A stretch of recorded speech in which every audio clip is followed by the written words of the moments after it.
नमस्कार, मेरा नाम गगन है और आपका स्वागत है आज के इस वीडियो में। आज हम एक ऐसे टॉपिक पर बात करने वाले हैं जिस पर पिछले कई सारी डिबेट्स हो चुकी हैं और कई सारी लड़ाइयां अभी तक हो रही हैं दोस्तों। समाज के एक हिस्से का मानना है कि ये सही है और एक हिस्से का मानना है कि पूरी तरह से गलत है, लेकिन सच क्या है दोस्तों, अगर आप इस वीडियो को लास्ट तक देखेंगे तो आपको पता चल ही जाएगा। तो चलिए दोस्तों, अभी हाल ही में एक रिसर्च हुई जिसमें ऐसी चीजें सामने आई जिनके बारे में जानकर आपके भी रोंगटे खड़े हो जाएंगे। एक्चुअली इस रिसर्च में पता चला कि हर साल लगभग 8,000 महिलाओं की मौत केवल और केवल दहेज की वजह से होती है। अभी नंबर सुनने में आपको पता लगी क्या होगा कि भारत के लिए कितनी बड़ी समस्या है, लेकिन अभी भी आप में से कई सारे ज्यादातर पढ़े लिखे लोगों को लग रहा होगा कि दहेज प्रथा तो पहले के टाइम में होती थी। अभी के पढ़े लिखे एलीट क्लास के लोग ये सब दहेज कहाँ लेते हैं, ऐसा नहीं है। और तो और बात, अभी तो शादियों में दहेज नहीं कहते, हमें तो गिफ्ट मिला है।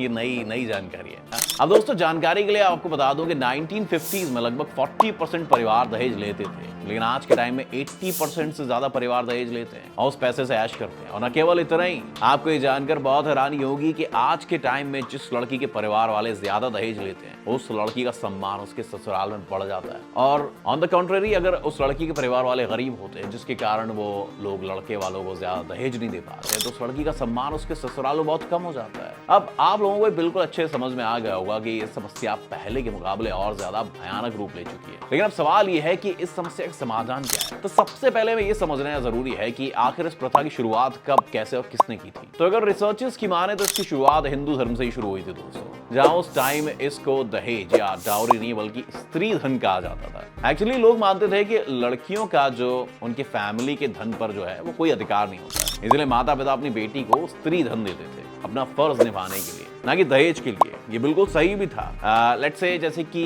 बाप की प्रॉपर्टी में अभी जो 2001 या 2 में एक नया लॉ आया था जिसमें बेटी का भी अधिकार हो गया था, लेकिन उससे पहले क्या होता था दोस्तों, बेटी की शादी हो जाती थी और जितनी भी जमीन होती थी वो सब बेटे रख लेते थे। अब बेटे किसी और की लड़की से शादी करते थे, वो लड़की अपने भाई के लिए जमीन छोड़ कर आती थी, है ना। तो ये सिलसिला चलता रहता था। जब लॉ आ गया कि बेटी का भी प्रॉपर्टी में समान अधिकार है, उसके बाद ये दहेज बंद हो जाना चाहिए था। सरकार को दहेज पर बैन लगाना चाहिए था पूरी तरीके से। मतलब मेरा तो कहने का मतलब, शादी में आके धरपकड़ कर लेनी चाहिए थी, इंक्वायरी बिठानी चाहिए थी बिना शिकायत के कि ये दहेज फ्री शादी हो रही है नहीं। ये तो बहुत ज्यादा ही हो गया। Let's get to the point. तो जो पहले स्त्री धन दिया जाता था वो धीरे धीरे स्त्री धन को दहेज की तरह लेना शुरू कर दिया लोगों ने, और आखिर में आज स्त्री धन को समाज के कुछ गंदे लोगों ने दहेज बना दिया है। अब चलिए आप लोगों को डाउरी का समाधान बताते हैं आज के जमाने के लिए। तो देखिए, अगर गौर किया जाए तो कहीं ना कहीं दहेज के लिए जिम्मेदार लड़के वाले और लड़की वाले दोनों ही होते हैं। आप खुद सोचिए, एक परिवार है जिसमें एक बहन है और एक भाई है।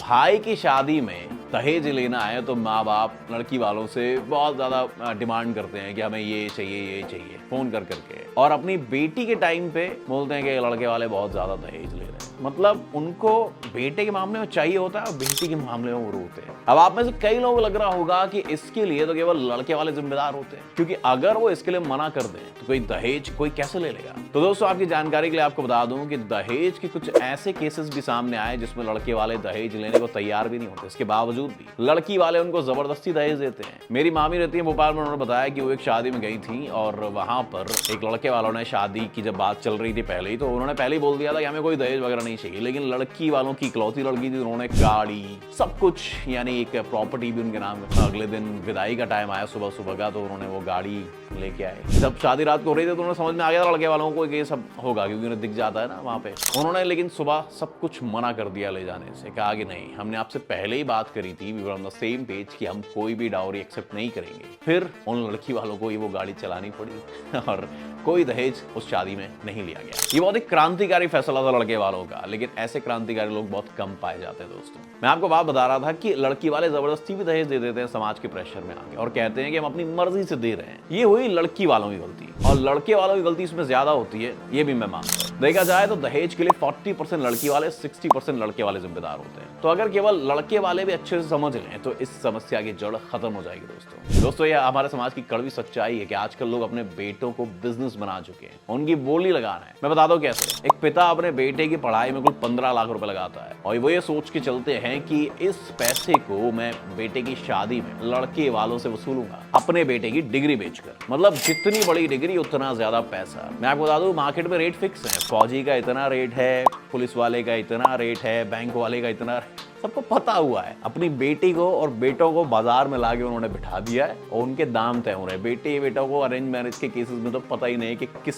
से उसकी शादी होने वाली है और रिजल्ट्स आपके सामने हैं दोस्तों। किस तरीके का समाज हम फिर बनाते हैं। ये एक तरह से अपने बेटे की बोली लगाना ही दो दोस्तों। और शर्मनाक सच्चाई ये है कि आजकल ज्यादातर पिता अपने बच्चों की बोली लगा देते हैं। हम इस वीडियो में सभी लड़की वालों को एक सलाह देना चाहेंगे। अगर कोई लड़का दहेज मांग रहा है तो इसका मतलब साफ साफ ये है कि उसको आपकी बेटी नहीं, पैसे से मतलब है। वो आपकी बेटी से कोई प्यार व्यार नहीं करता है, क्योंकि अगर देखा जाए तो अगर उसको कोई और लड़की वाले आपसे ज्यादा दहेज देंगे तो वो उस लड़की से शादी कर लेगा। तो ऐसे लड़के क्या गारंटी कि आपकी बेटी को ज्यादा प्यार करेगा? क्या भरोसा अगर कल वो पैसे के लिए आपकी बेटी को छोड़कर किसी और की बेटी के पास चला जाए ज्यादा पैसे के लालच में। और ऐसा होता भी है दोस्तों। और चलो अगर वो दूसरी शादी नहीं करेगा तब भी कई केसेस में ये पाया गया है कि जब लड़की के घर से आए पैसे खत्म हो जाते हैं तब लड़के वाले इस लड़की को टॉर्चर करने लगते हैं। इसका मतलब इस ससुराल में उसका सम्मान केवल तब तक ही होगा जब तक कि उसके घर से आए पैसा बचा होगा। तो ऐसे परिवार में शादी करने से फायदा क्या होगा, आप मुझे बताइए। और मैं लड़कों और उनके पेरेंट्स से भी एक चीज कहना चाहूंगा कि अगर आपके घर में फ्रिज की डिमांड है और आप इसलिए नहीं खरीद रहे हो कि यार 1 साल में लड़के की शादी है दहेज में मिल जाएगा, तो आपकी जिंदगी में आपकी एजुकेशन का कोई फायदा नहीं। लिटरेसी लेवल 0 है आपका। जिस लड़के का कुछ